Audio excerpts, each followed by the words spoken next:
La semaine dernière, les principaux fournisseurs d'énergie en France, Total, Engie et ERDF, ont lancé un appel pour faire des économies d'énergie d'ici l'hiver et puis même, il faudrait pouvoir les faire tout de suite. Est-ce que vous êtes prêts à faire des économies d'énergie ou est-ce que vous pouvez en faire et à quel niveau? Nous allons vous solliciter pour vous demander ce qu'il en est.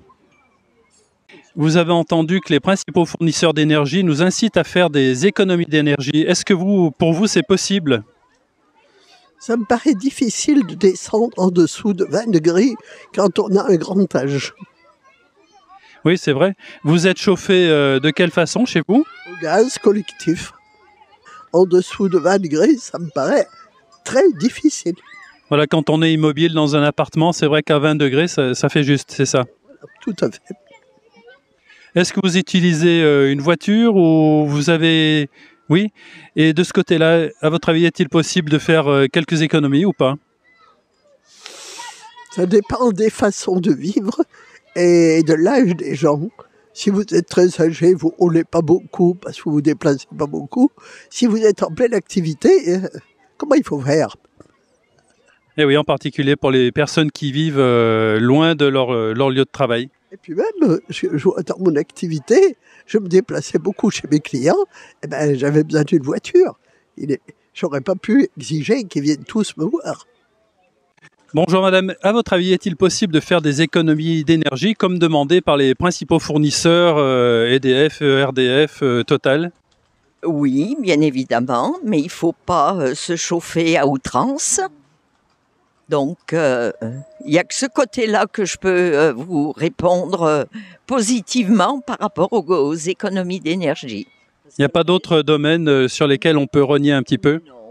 Non, le chauffage, oui, mais après, alors chauffage, gaz, électricité et tout, quoi, mais après... Les transports?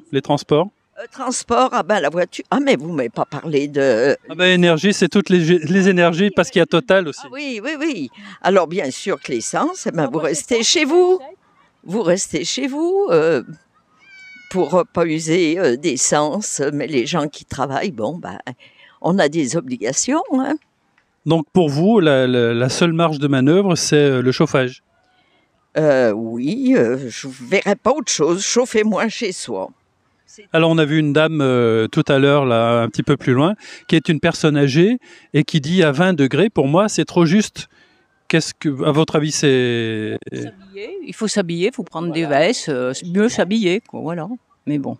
Et puis aussi, quand on fait cuire quelque chose, laisser le couvercle et laisser finir de cuire tout seul.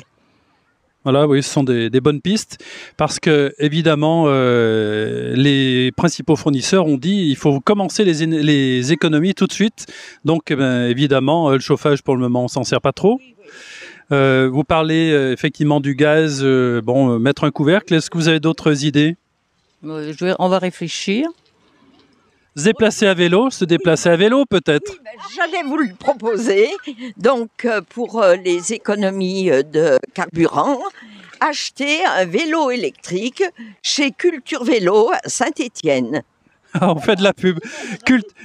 Culture Vélo. Alors, c'est à quel endroit ça? On va faire de la pub. Saint-Étienne, c'est rue Impasse Côte-Tiolière. Voilà, vers... le magasin de cheval Serge Fouillou. D'accord. Alors, acheter un vélo électrique, mais c'est cher un vélo électrique. Eh bien, il va y avoir des aides de l'État prochainement. Vous voyez, je vous annonce des choses. Hein. Donc, il faut en profiter. Bon, alors, économie d'énergie, on achète un vélo électrique, mais le vélo électrique, il faut quand même le brancher sur le secteur. Ben non, il y a pour recharger la batterie, évidemment, attendez. Mais enfin bon, après tout ce que vous économisez au niveau carburant, vu le prix d'un litre d'essence, je pense que c'est pas comparable. Hein. Très bien, merci madame. Oui, mais bien sûr, quand on fait du ménage, qu'on bouge, on n'a pas froid, mais quand on reste assis ou qu'on lit, c'est plus difficile. Hein. Vous avez entendu l'appel des 3 grands fournisseurs à faire des économies d'énergie. À votre avis, est-ce possible? Oh, bien sûr, c'est tout à fait possible. Sur quel secteur vous pourriez faire des économies de votre côté? on utilise moins la voiture, on fait des économies sur l'éclairage, on fait des économies sur la douche matinale, sur le chauffage, je sais plus si j'ai dit, sur la vaisselle. Il y a différents postes d'économie. Alors, le lave-vaisselle, les vendeurs de lave-vaisselle disent que ça consomme moins que de faire la vaisselle à la main. Nuance, mais on peut aussi le faire, optimiser le remplissage, par exemple. Voilà, différé. Un peu plus court.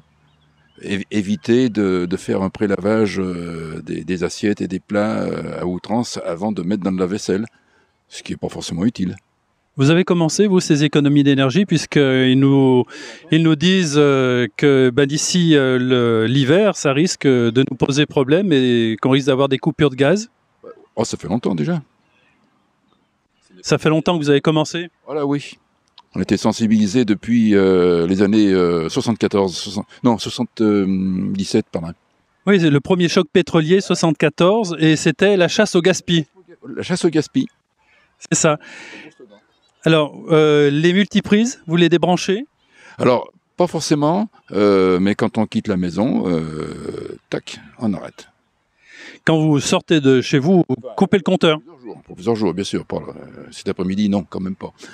Oui, sinon vous risquez de retrouver le frigo en mauvais état. Non, c'est embêtant, mais sinon, quand on part, quelques jours, on vide le frigo, on vide le congélateur, et on arrête tout. Consommation zéro. Très bien, merci à vous. Bonne journée. Voilà, est-ce que vous avez été sensibilisé par les économies d'énergie qui ont été demandées par les principaux Total, Engie, ERDF? Ils nous ont dit, faites des économies tout de suite, sinon pendant l'hiver, vous risquez de ne plus avoir d'énergie. Qu'est-ce que vous en pensez? Moi, après, j'en pense que c'est pas totalement, je vais pas dire juste, mais les économies d'énergie, je sais pas si ça va être imposé ou si ça va être juste notre choix. Apparemment, c'est le choix de chacun et ils demandent à commencer tout de suite. Est-ce que pour vous, c'est possible de faire des économies et sur quoi? On peut faire des économies sur tout, les électroménagers, les appareils, tout ce qui est électronique, en se basant sur l'énergie éolienne ou autre, pas que les... Mais vous, de votre côté, parce qu'ils demandent aux particuliers de faire des économies, vous, de votre côté, qu'est-ce que vous pouvez faire? Est-ce que vous avez une marge de manœuvre ou pas du tout? Franchement, pas du tout, à part j'éteins les lumières le soir, mais après, rien de spécial. Les appareils en charge, trop longtemps peut-être? Oui, toute la nuit. Toute la nuit comme ça, il est à 100% et ça booste. C'est bien ça. Ah oui, il y en a maintenant qui se rechargent beaucoup plus rapidement, en 20 minutes, qui sont rechargés? Ouais, il y a ça maintenant sur... mais après, tout dépend de la prise que tu utilises. On peut faire des machines et se doucher en heure creuse, et éteindre la lumière la journée et ouvrir les volets. Vous le faites ça? Ouais, des fois. C'est rare. De votre côté, vous n'avez pas de voiture, donc vous vous déplacez comment? Skate, à pied, tram, bus. Donc vous faites déjà des économies d'énergie en vous déplaçant de manière vertueuse. Ah ouais, peut-être. Ouais, on n'a juste pas le permis, c'est tout. Voilà, mais il faudra continuer un petit peu après parce que il y a des lieux accessibles, en tram effectivement, en bus, vélo. Oui, mais ça veut pas dire que si j'ai une voiture, je prendrai plus les transports en commun. Ça veut juste dire que je pourrais faire des trajets plus longs, donc ça gâche de l'énergie quand même.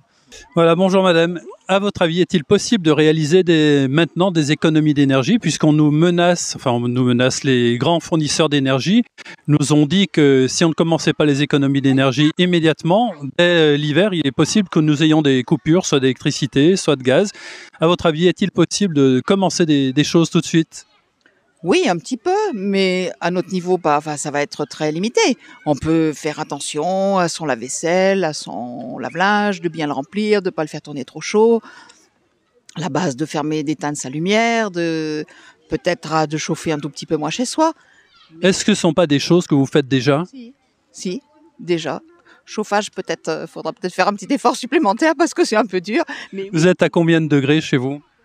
21. 21, c'est correct. Tout à l'heure, on a vu une dame âgée qui nous a dit à 20 degrés, moi, si on me baisse à 20 degrés, comme je suis immobile toute la journée, ça va être difficile. Oui, mais je comprends les personnes âgées. Moi, j'ai moi-même papa qui bouge, des personnes âgées qui vit avec une dame âgée aussi et il bouge pas beaucoup. Et 20 degrés, c'est vrai que c'est un peu limite quand on passe une après-midi un peu dans un canapé. Alors on nous dit que par exemple les veilleuses des appareils électriques, ça consomme. Vous prenez la peine vous de les arrêter? Non, franchement non, parce que ça, mais c'est horrible. Déjà, le four et tout ça, c'est tout branché derrière. Je vais pas tirer mon four pour le débrancher. Oui, je débranche la cafetière, la bouilloire quand on part en vacances, mais non, ça personnellement, je fais pas. Et les box, paraît-il que ça consomme quand même pas mal. Est-ce que vous débranchez la box à la fois pour les ondes, paraît-il, hein, ou bien pour la consommation électrique aussi? Non, moi je fais pas du tout ça. En plus, nous on a une alarme qui fonctionne avec la box, donc c'est pas possible. Et puis alors les box après ça se réinitialise, c'est l'horreur. Donc non, ça on ne fait pas. Eh bien, merci de votre participation. Est-ce que vous pensez qu'à votre niveau, vous pouvez faire des choses? En été, pas trop, à part faire attention quand les lumières, les choses comme ça, mais l'eau chaude aussi peut-être un peu. Le chauffage, mais il faut y penser parce que cet hiver, nous on est chauffé au gaz, voilà. Alors ça concerne aussi les déplacements. Du côté des déplacements, vous est-il possible de vous déplacer moins en voiture ou autre? Ça paraît difficile? On est retraité, donc on prend pas la voiture tous les 8 jours, hein. Enfin pas tout le temps. Mais quand on part en vacances, oui, on prend la voiture. Donc c'est... On va moins vite. Voilà, il suffit un peu de faire attention, pas pousser les vitesses. Il y a des petites économies, oui, à faire, je pense. Voilà, une conduite économique finalement. Voilà, c'est ça, tout à fait. Tout le monde pense qu'il faut faire des économies d'énergie. Le gros problème, c'est qu'on ne sait pas quoi faire comme économie d'énergie. La plupart des gens font attention à éteindre la lumière lorsqu'ils sortent de chez eux. Il y en a qui arrêtent le compteur quand ils partent pour les vacances. Mais les personnes ne voient pas beaucoup de marge de manœuvre pour faire ces économies d'énergie qui nous sont demandées par les 3 grands fournisseurs français. Nous étions aujourd'hui au parc de Villars. La dernière fois que nous étions au parc, c'était avec Babel, la mascotte. Je ne sais pas si vous vous en rappelez.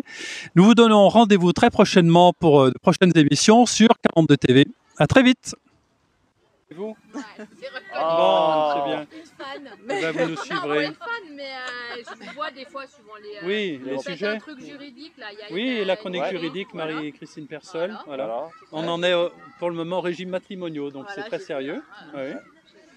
Et voilà, on a une chronique aussi de géopolitique avec le consul de Moldavie là, qui nous explique la politique dans tous les pays de l'Est là, pour le moment. C'est intéressant. Et puis on fait d'autres sujets, des micro-trottoirs, enfin des choses. Voilà.